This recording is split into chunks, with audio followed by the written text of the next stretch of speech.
परेशान मत करिएगा। उसके बाद विद्या जी हैं, ग्रुप डिस्कशन का भी समय रहेगा, पर इतना विश्वास दिलाती हूँ कि 1 घंटा कब बीत जाएगा पता नहीं चलेगा। ठीक है, तो हमको व्यक्तित्व के 3 बड़े आयामों को समझने की आवश्यकता है। तृतीय समुदाय को समझने के लिए व्यक्तित्व के 3 बड़े आयामों को समझने की आवश्यकता है। एक आयाम का नाम है सेक्स, जो जैविक हमारा लिंग होता है, इसको हमको थोड़ा समझना है। दूसरा है जेंडर या लिंग भाव, और तीसरा है यौनिकता। तो ये जो तीन चीज हैं, इन 3 चीजों को समझने से ही हम ट्रांसजेंडर व्यक्ति को, ट्रांसजेंडर समुदाय के मुद्दों को समझ पाएंगे। क्योंकि हमारे समाज एक अपनी नीति कानून लाई है, उसको समझने से पूर्व मैं थोड़ा सा हमारे समाज के ऐतिहासिक पृष्ठभूमि पे मैं बात करना चाहूँगी। यद्यपि आज किसी किन्नर व्यक्ति को, ट्रांसजेंडर व्यक्ति को घर से निकाल दिया जाता है कलंक समझकर, उसके साथ भेदभाव किया जाता है, समाज में ऐसी व्यवस्था है कि आज भी हम अपने मौलिक अधिकारों से वंचित हैं। 2 जून के रोटी के लिए आज भी एक ट्रांसजेंडर को दूसरे के सामने हाथ फैलाना पड़ रहा है। आज एक किन्नर जब घर से निकलती है तो उसे मालूम नहीं रहता कि शाम को जब वो घर आएगी तो सुरक्षित आएगी कि नहीं आएगी। तो ऐसी आज की परिस्थितियां हैं, ऐसी आज की स्थिति है। पर मैं आपको बताना चाहूंगी कि प्राचीन भारत में कभी भी ऐसी स्थिति नहीं थी। यदि हम पुराने ग्रंथों का अवलोकन करें, खासकर वैदिक काल के आसपास समकालीन ग्रंथों का हम अवलोकन करें, तो किन्नर समाज के लिए लगभग 12 प्रकार के संबोधनों का प्रयोग किया जाता था। 1 नहीं, 2 नहीं, 3 नहीं, 4 नहीं, 5, 12 प्रकार के संबोधन।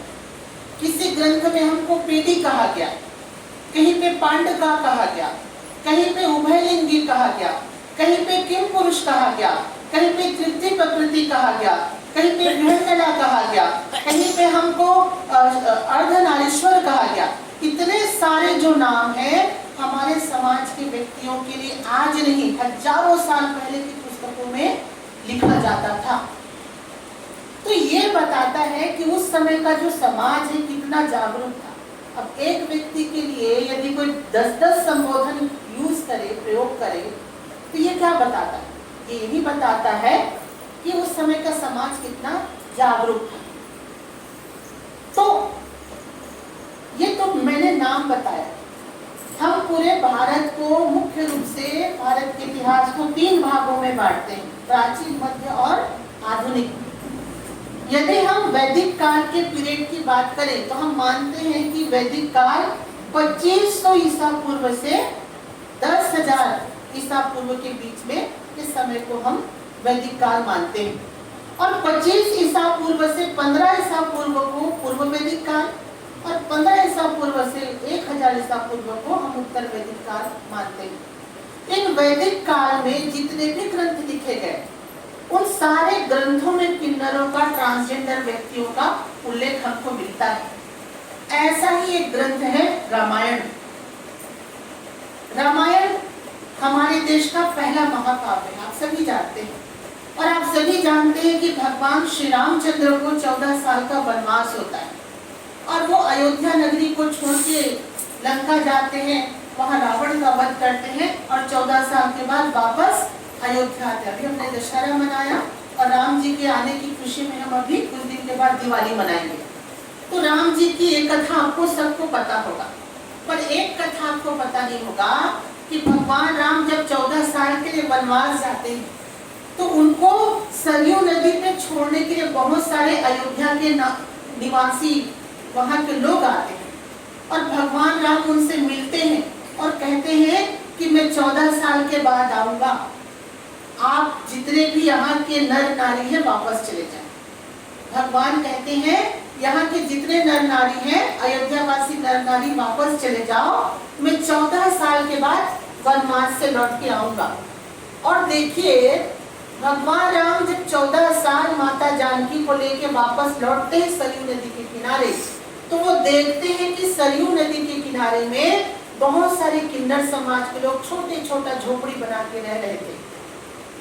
तो राम जी को आश्चर्य होता है कि भैया ये कौन है जो 14 साल तक मेरी प्रतीक्षा कर रहे थे, और उनके पास जाकर पूछते हैं कि आप 14 साल तक मेरी प्रतीक्षा क्यों कर रहे थे, आप अयोध्या वापस क्यों नहीं गए।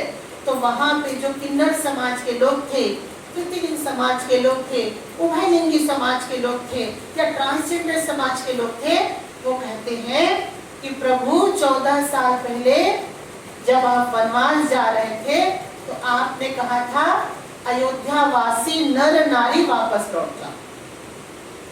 आपने कहा था अयोध्या वासी नर नारी वापस लौट जाओ, मैं 14 साल के बाद आऊंगा। आप किन्नर कहना भूल गए, और चूंकि आप किन्नर कहना भूल गए, इसीलिए हम तो न नर हैं न नारी हैं, और इसी कारण हम 14 साल तक आपकी यहाँ पे प्रतीक्षा करते हैं। ये वाल्मीकि के रामायण में लिखा है। और भगवान राम कहते हैं वाल्मीकि जी कि भगवान राम उनकी भक्ति से इतने प्रसन्न होते हैं कि वो कहते हैं कि जाओ कलयुग में आप जिनको भी आशीर्वाद दो।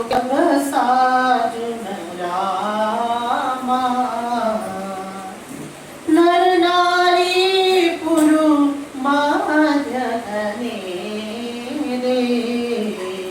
सब सनमानी कृपानी तुलसीदास जी कहते हैं नारी पुरुष लघु मध्य घने और सब सन्मानी कृपा निधि, कि जितने नर और नारी है वापस चले जाए। और इसी कारण 14 साल तक किन्नरों ने प्रतीक्षा की। ये घटना वाल्मीकि